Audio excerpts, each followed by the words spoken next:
16 मई 2025 पुणे, जहां एक politically well connected family versus 25 साल की एक आम मिडिल क्लास बहू की लड़ाई ने पूरे शहर को हिलाकर रख दिया था। हेलो, मैं हूं वेनम पाई एके विकी और ये कहानी है वैष्णवी हगावने की। अगर ये वीडियो पसंद आया तो please consider subscribing this channel. अब केस में आगे बढ़ते हैं। वैष्णवी एक सिंपल, ग्राउंडेड, मिडिल क्लास लड़की थी जिसकी शादी एक ऐसे घर में हुई थी जो बाहर से स्ट्रॉन्ग, रेप्यूटेटेड और रिस्पेक्टेबल लगते थे, पर अंदर से उनकी सच्चाई बिल्कुल खोखली थी। वैष्णवी का ससुराल हगावने फैमिली नाम, पोजीशन, पॉलिटिकल इन्फ्लुएंस सब कुछ रखता था। लोकल पॉलिटिक्स से लेकर सिटी लेवल तक कनेक्शन, ये फैमिली हर जगह अपना दबदबा रखती थी। लेकिन वैष्णवी बस एक नॉर्मल लड़की थी जिसने अभी अभी अपनी डिग्री कंप्लीट की थी और शादी के बाद एक सिंपल मैरिड लाइफ जीने का उसका सपना था। शादी के दिन उनकी घर की चमक धमक कुछ और ही थी। लैविश वेडिंग, बड़े बड़े पॉलिटिकल लोगों की presence, even NCP leader Ajit Pawar ने भी इस वेडिंग को अटेंड किया था। और ये सब देखकर वैष्णवी के पेरेंट्स को लगा कि उन्होंने अपने बेटी के लिए बेस्ट घर चुन लिया है। पर उन्हें क्या पता था, इस घर की दीवारों के पीछे एक ऐसी सच्चाई छुपी थी जो आगे चलकर पुणे की सबसे शॉकिंग हेडलाइन बनने वाली थी। शादी के पहले कुछ हफ्ते वैष्णवी ने पूरी कोशिश की कि वो इस घर का हिस्सा बन सके। वो सुबह से शाम तक काम करती, घर वालों की पसंद नापसंद समझने की कोशिश करती और शशांक अपने पति के साथ एक हैप्पी मैरिड लाइफ जीने की उम्मीद करती। लेकिन शादी के कुछ ही महीनों बाद वैष्णवी को महसूस होने लगा कि इस घर में चाहे कितना भी काम कर लूं, यहाँ फैमिली से एक्सेप्टेंस कभी मिलने ही नहीं वाली थी। हगावने फैमिली ने उसे कभी अपनी बहू माना ही नहीं, बल्कि उसे एक आउटसाइडर की तरह ट्रीट किया गया। उसे कहा जाता कि तुम्हारे संस्कार अलग लगते हैं, हमारे स्टेटस की तरह रहना तुम्हें समझना पड़ेगा। वैष्णवी इतनी भी मेहनत कर ले, उसे ये महसूस करवाया जाता कि वो इस घर का हिस्सा बनने लायक नहीं। और सबसे ज़्यादा शौक उसे तब लगा जब शशांक का बिहेवियर भी बदलने लगा। शादी से पहले जो केयरिंग और पोलाइट लड़का था, शादी के बाद वो घर वालों का पपेट बन गया था। हर बात पर शशांक का एक ही रिप्लाई होता, ये बात मम्मी को पसंद नहीं, पापा ने मना किया है। और वैष्णवी बीच में बिल्कुल अकेली पड़ गई थी। वैष्णवी शांत, पोलाइट और अच्छे स्वभाव की थी। उसे लड़ना झगड़ना बिल्कुल ही नहीं आता था। वो एडजस्ट करती रही, ये सोचकर कि शादी में सेटल होने के लिए थोड़ा टाइम लगेगा। पर टाइम के साथ चीज़ें ठीक नहीं हुई, इस विपरीत और बिगड़ते चली गई। वैष्णवी को कहा जाता कि हमारी घर की लड़कियां ऐसा नहीं बोलती, तुम यहाँ फिट नहीं हो रही हो। दिन ब दिन घर का एनवायरनमेंट टॉन्स, कंट्रोल और कंपैरिजन से भर गया था। कभी कभी वैष्णवी को उसी घर में मारा जाता था जिस घर में वो शादी करके गई थी। पुलिस को मिली ऑडियो क्लिप में वैष्णवी ने खुद कन्फेस किया था कि कैसे घर वालों ने उस पर हाथ उठाया था। इस मारपीट की सिर्फ एक वजह थी, शादी में वैष्णवी के पेरेंट्स ने 50 तोला सोना और एक टोयोटा फॉर्च्यूनर गिफ्ट में दी थी।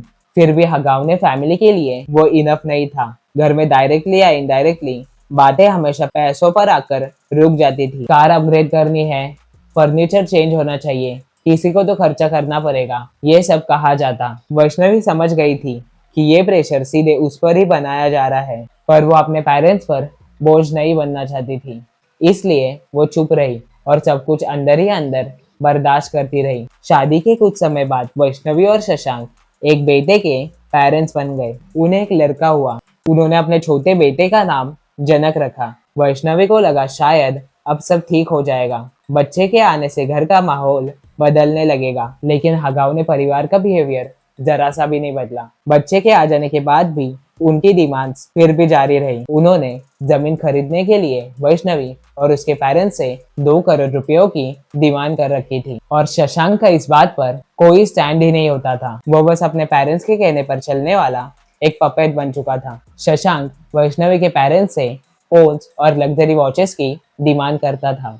वैष्णवी एक तरफ अपने छोटे से बच्चे की जिम्मेदारी और दूसरी तरफ ससुराल के प्रेशर में फंस गई थी। वो मेंटली थकने लगी थी और अंदर से बिल्कुल अकेली पड़ गई थी। फिर आता है वो कॉल जो उसने मौत से एक दिन पहले किया था।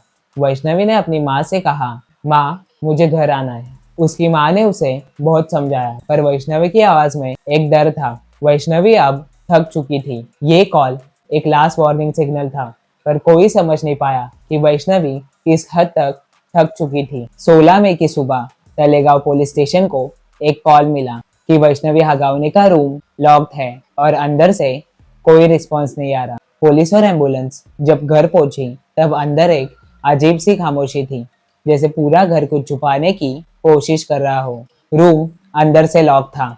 जब दरवाजा तोड़कर पुलिस अंदर घुसी तब उन्हें वैष्णवी की बॉडी सीलिंग से हैंगिंग पोजीशन में मिली। रूम बिल्कुल साफ था, कोई चीज उलट फुलट नहीं हुई थी, पर एक बात क्लियर थी, ये मौत सिंपल नहीं थी, ये किसी के प्रेशर का नतीजा था। पुलिस ने प्रोसीजर फॉलो किया और सुसाइड का केस बनाया, लेकिन वैष्णवी की माँ ने जो बयान दिया उससे इन्वेस्टिगेशन की डायरेक्शन बदल गई। वैष्णवी की माँ ने कहा की माझी मुलगी असं कधीच करू शकत नाही, मेरी बेटी ऐसा कभी नहीं कर सकती। यह गांव परिवार पर सीधा आरोप था। पोस्टमार्टम रिपोर्ट ने कंफर्म किया कि वैष्णवी ने खुद सुसाइड किया था। उसके बॉडी पर कोई फ्रेश फिजिकल अब्यूज के निशान नहीं थे, लेकिन कुछ पुराने मारपीट के निशान उसके थाइज, बैक और आर्म्स पर क्लियरली विजिबल थे। और रिपोर्ट में लिखा एक सेंटेंस जिसने पूरे केस का फाउंडेशन हिला दिया, वो था death due to severe psychological stress. मतलब वैष्णवी को काफी टाइम से टॉर्चर किया जा रहा था। पुलिस ने जब हगावने परिवार से पूछताछ की तब उनका रिएक्शन बिल्कुल कोल्ड था। ना उन्हें वैष्णवी के जाने का कोई गम था और पुलिस के पूछे जाने पर ना उनके पास कोई जेन्युइन जवाब। हर सवाल पर वो सिर्फ एक बात कहते थे, हमें नहीं पता, हम रूम के बाहर थे, जबकि उनके चेहरे कुछ और ही बता रहे थे। केस मीडिया तक पहुंचते ही हगावने हाउस के बाहर लोग जमा होने लगे और जैसे ही कैमराज आए हगावने परिवार पूरा घर लॉक करके भाग गया। घर बंद और फोन स्विच ऑफ करके पुलिस इन्वेस्टिगेशन शुरू होने के पहले 24 घंटे में ही हगावने फैमिली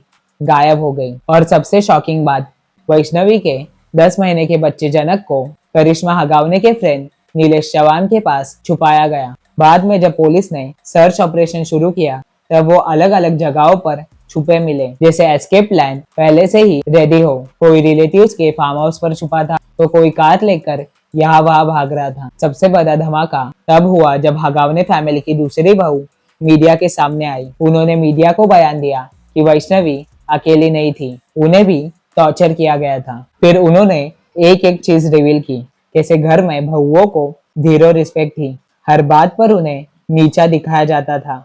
उनकी ननद करिश्मा हगावने उन्हें टॉर्चर करती थी और शशांक और उसका भाई बस पेरेंट्स के पपेट्स थे। वैष्णवी को इंटेंशनली आइसोलेट किया गया था और उन्होंने वो लाइन बोली जिससे महाराष्ट्र के लोगों का खून खोल गया। म्हणजे त्या घरामध्ये माझी जी ननंद आहे करिश्मा आगवडे आणि माझे जे दीर आहेत आणि माझी जी सासू आहे की त्यांनी कायम मला टॉर्चर केलेलं आहे. म्हणजे माझं लग्न झाल्या एका महिन्यातच त्यांनी मला टॉर्चर करायला सुरुवात केली होती. ही लोक खूप क्रूर वृत्तीची लोक आहेत. ती मला म्हणजे जिवंत ठेवणार सुद्धा नाही, हे त्यांच्या मुलालाही चांगलं माहिती आहे. उन्होंने बताया कि वैष्णवी और उन्हें घर के लोगों के द्वारा मारा जाता था। उन्होंने ये भी बताया कि वैष्णवी अगर थोड़ी सी भी आवाज उठाती तो ये लोग उसे मार देते। म्हणजे ती लोक कोणत्याही पातळीला जाऊ शकतात, तेवढी ती विचित्र लोक आहेतच. मला म्हणजे जे काही कामगार लोक आहेत त्यांच्या थ्रू कळायचं की तिला मारहाण झाली किंवा पुलिस ने तुरंत इस बयान को एविडेंस बना लिया और हगावने परिवार के खिलाफ इस केस को और स्ट्रांग बना दिया। जैसे ही स्टोरी वायरल हुई, पुणे के लोग सड़कों पर आ गए और नारे लगाने लगे कि वैष्णवी को इंसाफ दो। महिला संगठन, स्टूडेंट्स और लोकल सिटीजन सब एक हो गए और ये सिग्नल दिया, पावर हो या पैसा, बहुओं को टॉर्चर करने वालों को सजा मिलेगी। उसी दौरान एक शॉकिंग ट्विस्ट सामने आया जब वैष्णवी के पेरेंट्स अपने 10 महीने के ग्रैंडसन जनक की कस्टडी लेने हगावने परिवार का क्लोज फ्रेंड नीलेश चौहान के घर गए, तब नीलेश ने उन्हें गन पॉइंट पर घर से निकाल दिया। मीडिया आउटरीच और पब्लिक प्रेशर के कारण आखिरकार बच्चे की कस्टडी वैष्णवी के पेरेंट्स को वापस दे दी गई और नीलेश चौहान नेपाल भागने की कोशिश में पकड़ा गया और उस पर इलीगल कस्टडी और धमकाने के मल्टीपल केसेस लगाए गए। इन्वेस्टिगेशन के फाइनल फेज में पुलिस ने दहेज में दी गई फॉर्च्यूनर और एक्टिवा को सीज कर लिया। ये क्लियर साइन था कि डाउरी का एंगल ऑफिशियली केस का हिस्सा बन चुका था और वैष्णवी की मौत का सच सबके सामने आ गया था। इन्वेस्टिगेशन के बाद हगावने परिवार को IPC section 498A mental harassment, IPC section 304B dowry death और 1961 डाउरी प्रोहिबिशन एक्ट के तहत अरेस्ट किया गया। वैष्णवी हगावने का केस एक कड़वा सच दिखाता है कि आजादी के बाद दहेज पर कानून तो बना, लेकिन हगावने फैमिली जैसे पावरफुल और पॉलिटिकली कनेक्टेड लोग आज भी दहेज जैसी खोखली चीजों पर बिलीव करते हैं और इसके लिए अपने बहू को टॉर्चर करने से भी नहीं डरते। That's it for today. See you in next episode.